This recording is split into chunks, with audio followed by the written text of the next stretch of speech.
But we begin tonight with Barack Obama lashing out publicly against bogus claims of racism leveled against an African-American woman who was associated with him. We've seen this before. There is dirt and lies that are circulated in email, and they pump them out long enough until finally you, a mainstream reporter, asks me about them. My hope is that people don't play this game.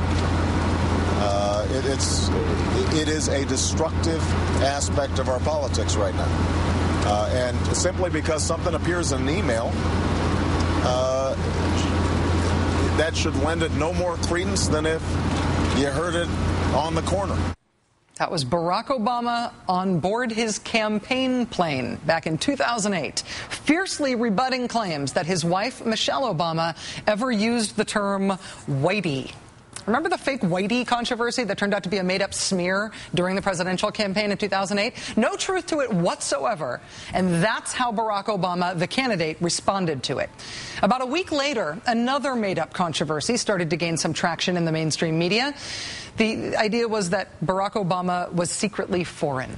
That Barack Obama was secretly born in Kenya or Indonesia, and he didn't have a legitimate U.S. birth certificate. The birther conspiracy, of course.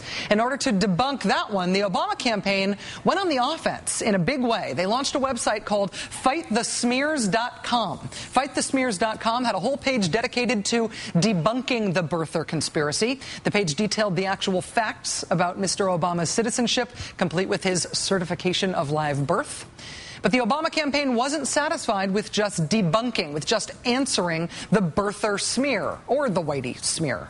Their strategy was about more than that. It was about naming and shaming the people behind those smears. FightTheSmears.com had a whole page solely dedicated to exposing the perpetrators of these smears. Basically an interactive map listing various right-wing groups, Republican political operatives, even previous smears that these individuals had been involved in. The strategy was not only to discredit the smear, but also the smearer. Here's how a campaign spokesman summed it up at the time. He said, quote, "The Obama campaign isn't going to let dishonest smears spread across the internet unanswered. It's not enough to just know the truth. We have to be proactive and fight back." That was the strategy back then, and you know what? It worked. The ultimate effect of this aggressive pushback against birtherism, right, was that birtherism became more of a liability for the birthers themselves than for the secretly Kenyan Muslim Indonesian guy they were trying to destroy. The birther thing was a totally dishonest, race-based stunt that had no basis in fact. And because of the proactive fight-back strategy of the Obama campaign, it not only didn't succeed, it backfired. In fact, it's still backfiring.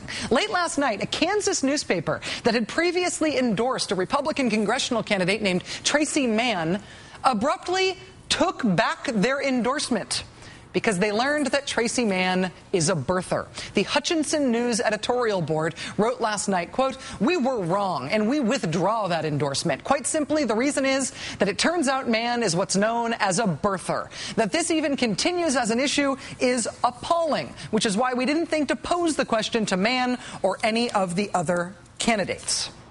Beyond full-blown birthers being full-on rejected in mainstream politics, anyone even flirting with the birther wingnuttery, any politician who doesn't explicitly reject the birther conspiracy, now gets saddled with the hilarious label birther curious.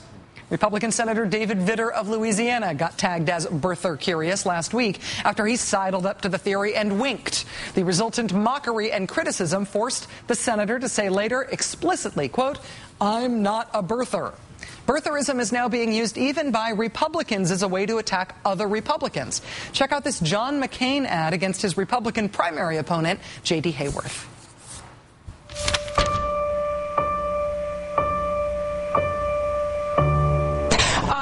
Obama is completely illegitimate for U.S. presidency for two reasons. Not only because he did not provide the place of his birth, but also because both parents have to be U.S. citizens. Obama knows he is not natural born, as he knows where he was born, and he knows he was adopted in Indonesia. Questions continue. And until President Obama signs his name And in fact, has the records revealed, the questions will remain. The only difference between these people? Only one is running for the U.S. Senate. That's what happens now to birther politicians, or even birther-connected politicians, or even non-birther politicians who sometimes say nice things or even vaguely encouraging things to people who may be birthers. You get linked with birtherism, you get linked with crazy people like Orly Tates. I mean, think about your reaction when I even say the name Orly Tates right now. To be a birther is a huge political liability in the United States of America in 2010 because of the Obama strategy, as they said, to be proactive and fight back. Because of that aggressive strategy against the birthers, that ridiculous smear has so backfired on the people who push it that this is the reaction you get when you try to push it into the mainstream now. Watch this. Why can't the president respond to the petitioned requests of 400,000 American citizens by releasing a certified copy of his long-form birth certificate listing hospital physician? 400,000. You're looking for the president's birth certificate? Yep. It's on the internet, Lester. The long form listing his hospital and physician. Lester, this question in many ways continues to astound me. What's relevant about that is not just that the press secretary is laughing at the reporter who's asking it, it's that everybody else in the press room is laughing at the reporter asking it. Barack Obama and his campaign team expertly diffused the race-baiting birther smear, the any guy who looks like that can't be a real American smear, and turned it into a joke. Turned it against those perpetrating it. It was textbook political savvy. And then Barack Obama, the candidate, became Barack Obama, the president. And every subsequent race-based, unsubstantiated smear perpetrated by right-wing activists with the help of Fox News has been met instead with submission by the administration. No aggressive pushback, no strategy to discredit those pushing the smears. Did fightthesmears.com become fightthesmears.gov? Yeah, right. Out went Van Jones, out went Acorn, out went Shirley Sherrod. If the Obama administration recognized in these smears the fact that they are the same political attack that they were during the campaign, then the Star Wars bar scene cast of characters who pushed these ridiculous race-baiting smears would have the same reputation that Orly Tates does today.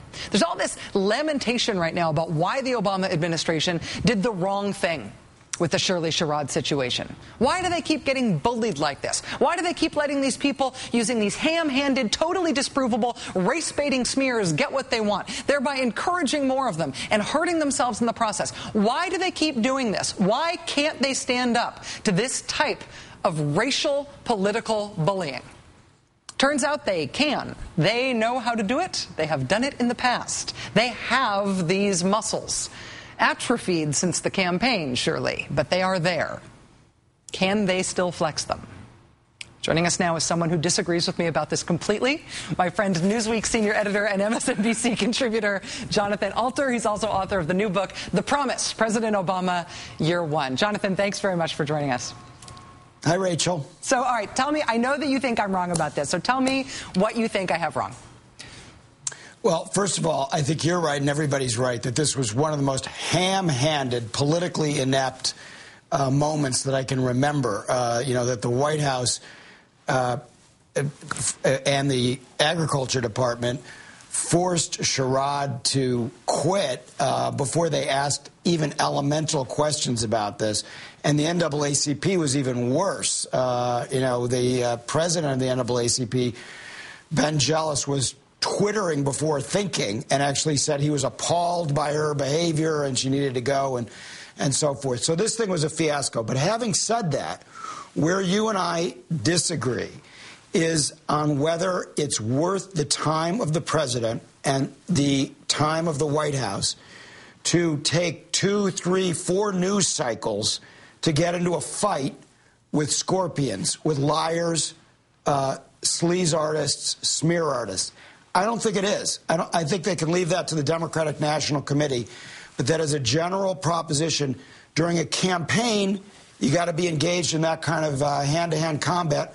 When you're president, when you're worried about Iran, Afghanistan, 10% unemployment, to get down into the muck with these clowns is ill-advised. But to let the scorpions just keep stinging them. I mean, the administration clearly willing to throw no-name people under the bus, people like Van Jones, people like Shirley Sherrod. But what about when it inevitably escalates? What about when it's Valerie Jarrett, when it's Patrick Gaspard, when it's Reggie Love, when it's some member of the Obama family somewhere, if we recognize the pattern that's at work here? At what point do you have to say, oh, we can't keep taking this? This is actually